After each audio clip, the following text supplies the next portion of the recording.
Hi, my name is Behan. I am an SAP consultant and I am very much interested with AI. And AI can do many things. I try to explain it to friends, colleagues, and sometimes they have the difficult to understand the capability of AI. I think most important thing to understand what AI can achieve is we need to understand the tool calling capability, which is function calling capability of AI, because in that way AI can interact with outside world. It is quite fascinating. Once you provide the tools to AI, you don't need to define the relationships between tools. It can understand the tools, it can make order of them, and it can call these functions. It can also use the output parameter of previous function as an input parameter of the next function. Once all the function calls are completed, it can decide and it can provide you a response on these tool calls and data provided with these function calls. Before we start with the tool usage example, I would like to show you what AI cannot do, because AI has a training cutover date. So here we have a basic example here. Our LLM is located on Azure. It is a private instance. We will just make a simple chat completion example. This Python code opens a FastAPI web server and we will make just simple query. Ask AI, tallest man in the world.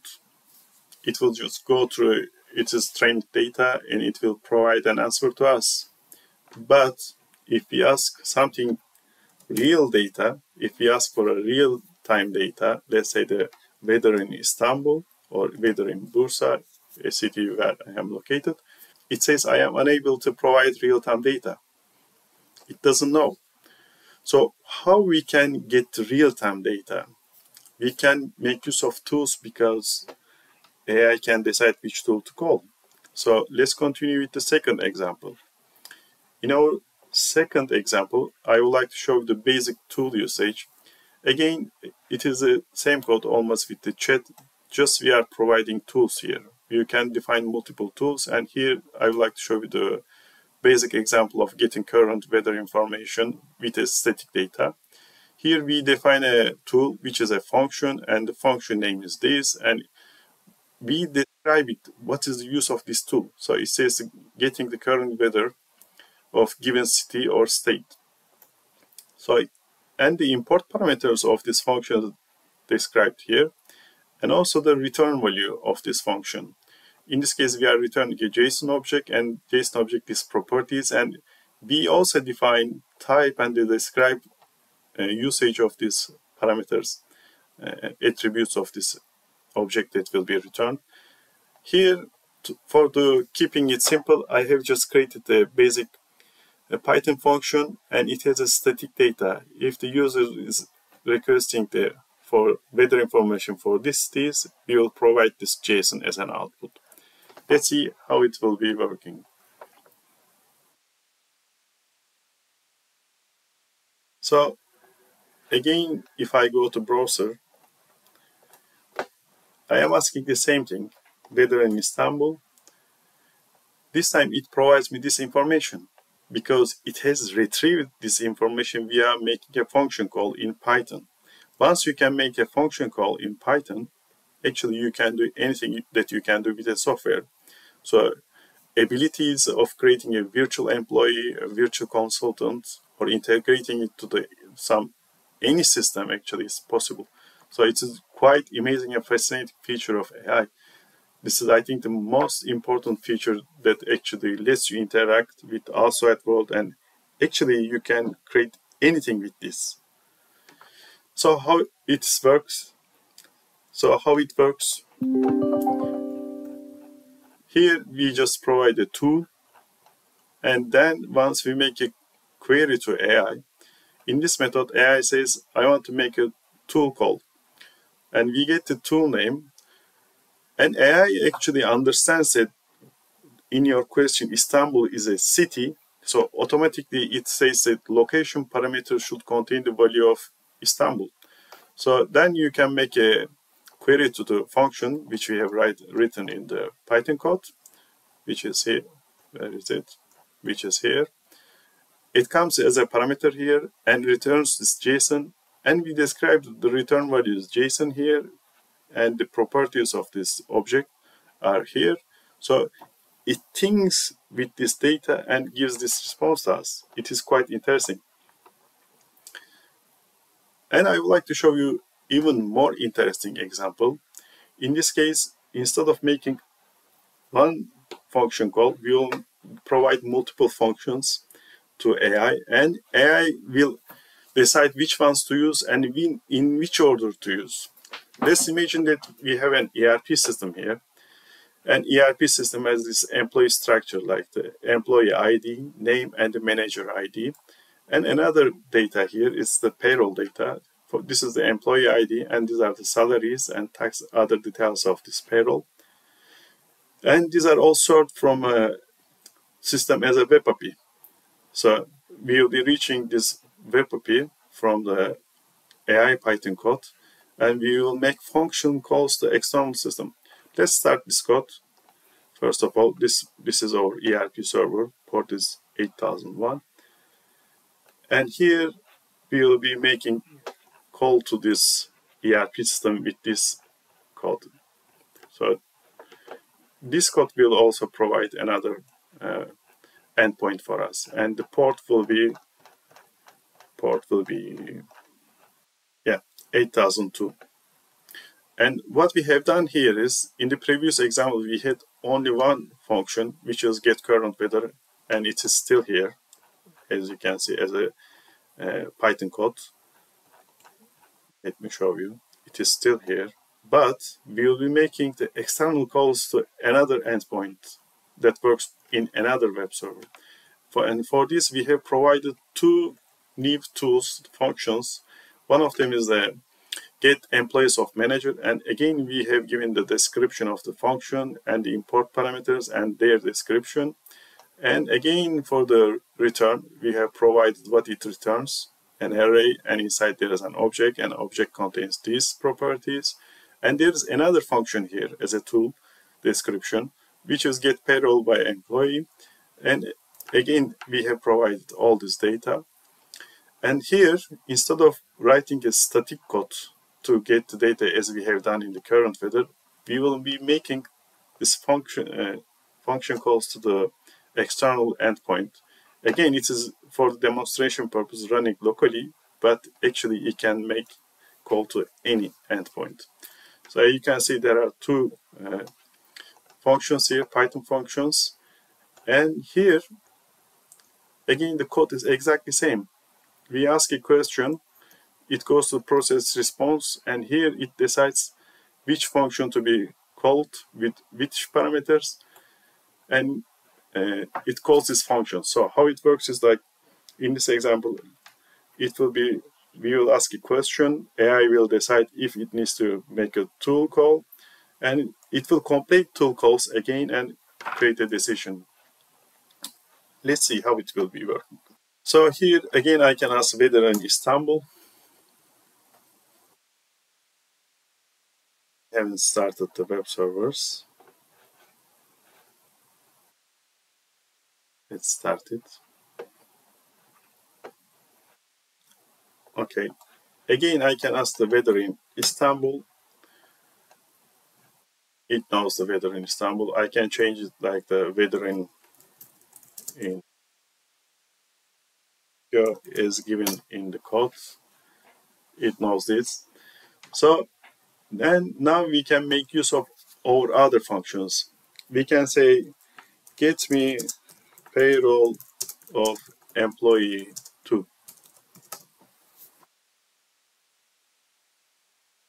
It's making a function call to the other web server and retrieves all the data and returns this to me.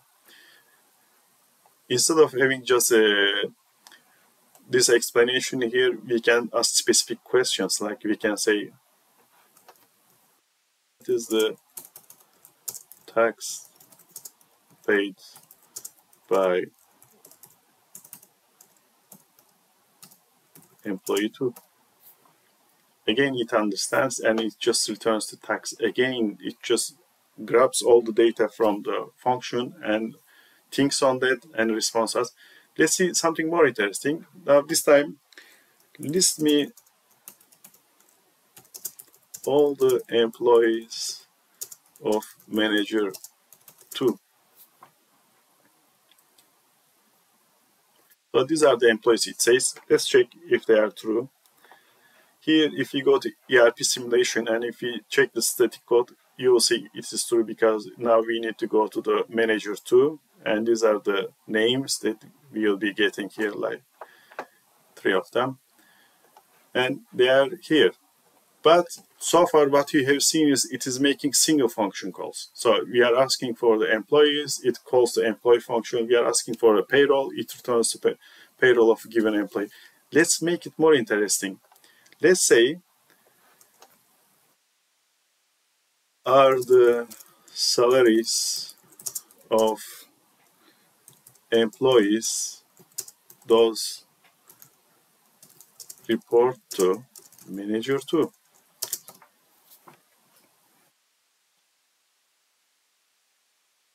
Now that's quite interesting because first it knows that it needs to make the function call to get the list of employees those report to manager 2, and for each employee it needs to call other function to get the payroll of them. And you can also say, show me the person with high salary. Obviously we can make function calls not just for reading, for anything. So it knows Emily Davis has the highest salary among the employees reporting to manager. So isn't that just so fascinating? I mean, we didn't provide any link between these functions here. We didn't say to AI that this function needs to be working with this other function in that way. We didn't say anything like that. So simply it knows it thinks on the functionality of these tools and decides that I can make call to this one first and get the data from it. And by using the data, I can make the function call 3 times to this function. It is quite fascinating. I mean, some people think that AI's ability is limited because of its training data, but you can fine-tune it, or you can provide the information or the flows by rack systems. And in that way, it knows everything. So it will be able to, I believe, do everything, whatever we do via computers soon. I expect that quite soon there will be like many virtual consultants around, and they will get better and better. So far, what we have done is we have provided all these tool descriptions and tool data in Python code. If you go to our presentation, let's understand how it works. So we make a query, it goes to the web server on the Python code, and it goes to the other OpenAI to get the information from the LLM. GPT-4 returns response saying like we need to make tools, we need to make tool calls, and it makes calls to these functions. And if we are making like calls to another system, we can do anything we want in the Python code. We are limited with the ability and functionality of Python in that point. And we can retrieve the data, think on that, make other function calls, and finally respond it back to the client. It's quite interesting. And again, I repeat, we don't define any relationship between tools. AI understands it. You don't need to give the parameters names exact same as in each function. It can be different thing, and AI understands it again. So it is really, really interesting. And if you check the sequence, how it worked, we send a request to AI agent. AI agent evaluates the request by construct available tools. Again, first gets the employees, and then for each employee it gets the payrolls, and finally it thinks about them and returns the answer to us. Now, I would like to show you another thing, because so far what we have done is we have defined tools statically in the Python code. Here I would like to show you another thing. It is dynamic tool assignment. I think this is quite important because by using the same Python endpoint, same AI, you can actually make use of it for different scenarios, simply by sending tools dynamically and handling the requests of these tools on another endpoint. it will be working like this. I mean, first you will be asking your query with the tools, and you will be also providing a web endpoint to handle this tool call. And once AI decides to make this use of these tools, it will make the function call to another web endpoint. All the function calls will be going to the same endpoint, the one that you have provided here. And here we can use MVC1. I have a blog post on this one. Let me show you how you can make use of MVC1 in ABAP. You can go to this address. I will be adding that one to the comments, and there's a detailed explanation of that in YouTube as well that has been created by me again. So in that way, you can handle all the requests from the single endpoint that you have provided here while you are making query.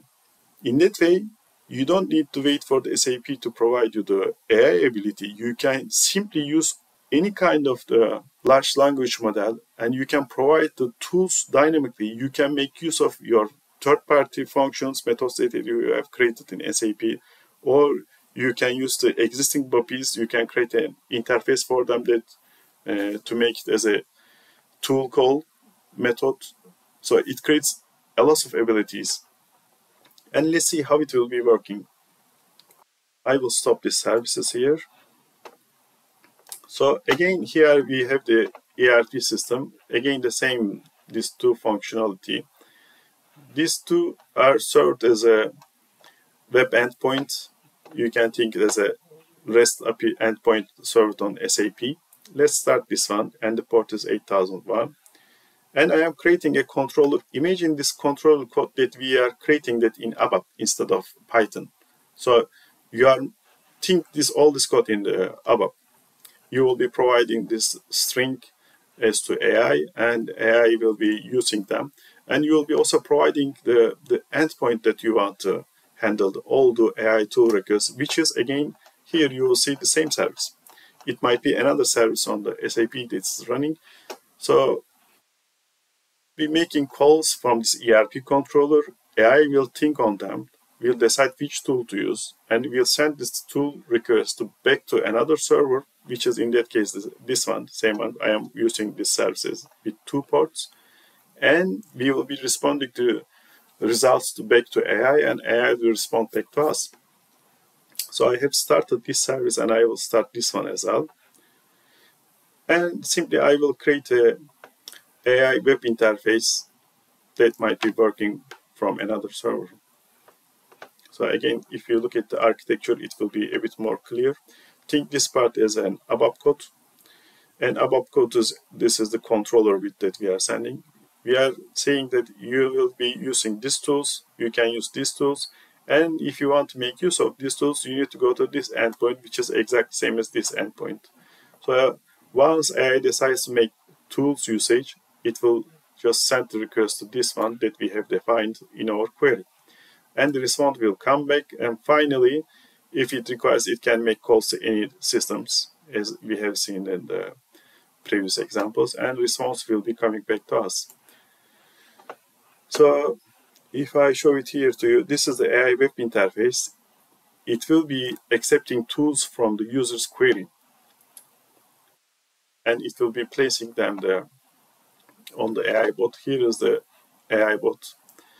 And if tools are provided, it will update its own tools. And once the tools are required, it will make calls to external system, as you will see it here, handle tool calls method.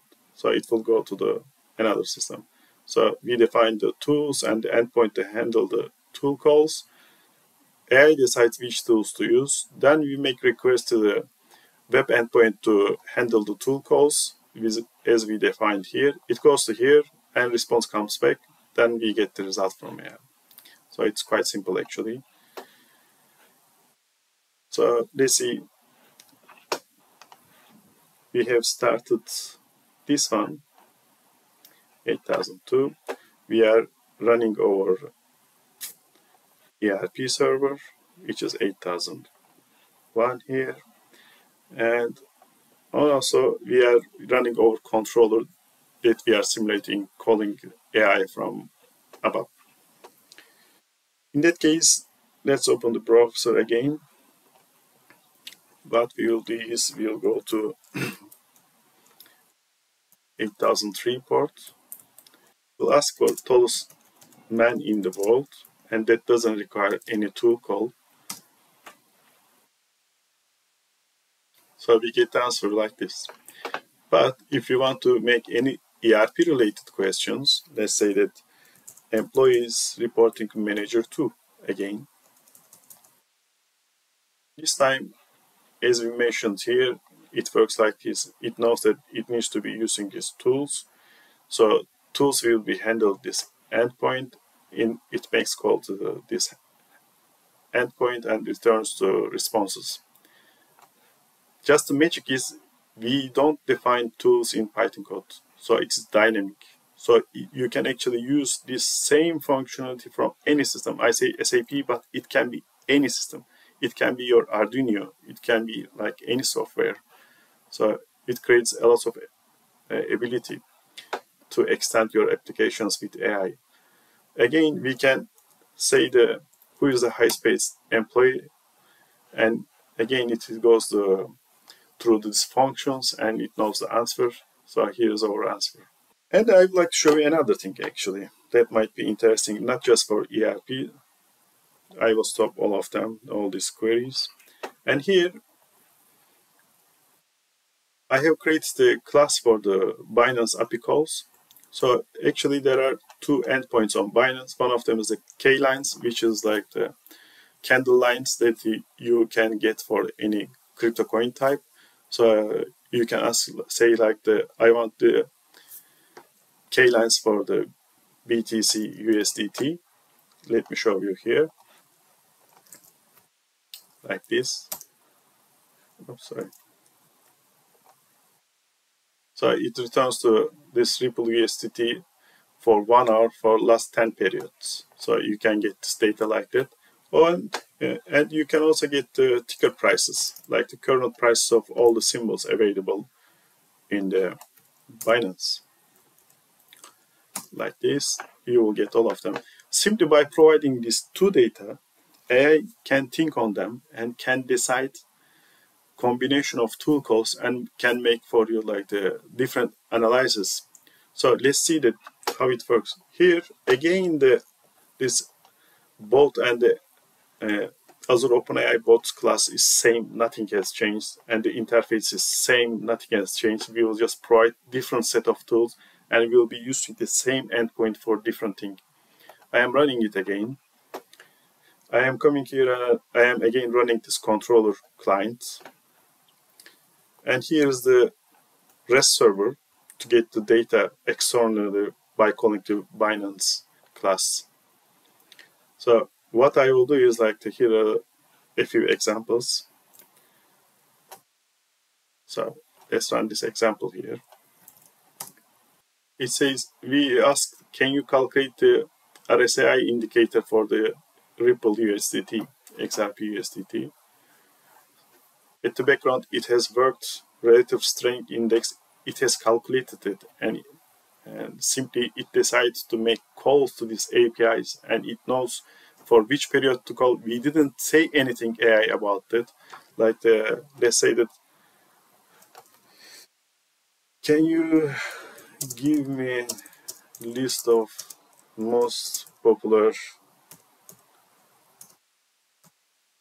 10 coins and analyze them for short-term investment and sort them from best to worst. That's quite interesting, it will be. So at the background, it's actually making the calls. Again, as you can see, making the car lines and ticker prices and car lines for each symbol. It's getting the data. And here in another terminal, probably we will see the output of these calls that's making to the endpoints. And as a result, it thought about them. Still thinking, probably making calculations, because we didn't say to make this kind of calculation. And so it returned this response to us. You can actually integrate this one, and you can say, give me the response in JSON format. Let's say that, give me response in JSON format. So you can create this is a web API endpoint, and you can create an application, a trader for yourself, and simply it retrieves all the data, thinks on them, makes different types of analysis, and gives you the result. I think this is just fantastic. So while it is working, I will open another application, which is Streamlit, and it makes the interface a bit more user-friendly, so I will run it. So we have Streamlit here. Again, it is doing the exactly same call with just a bit more user-friendly interface. I say for most famous top, let's say make 10 or 5 to make it work quicker. Crypto pairs, make an investment analyze, list them in order to best to worst.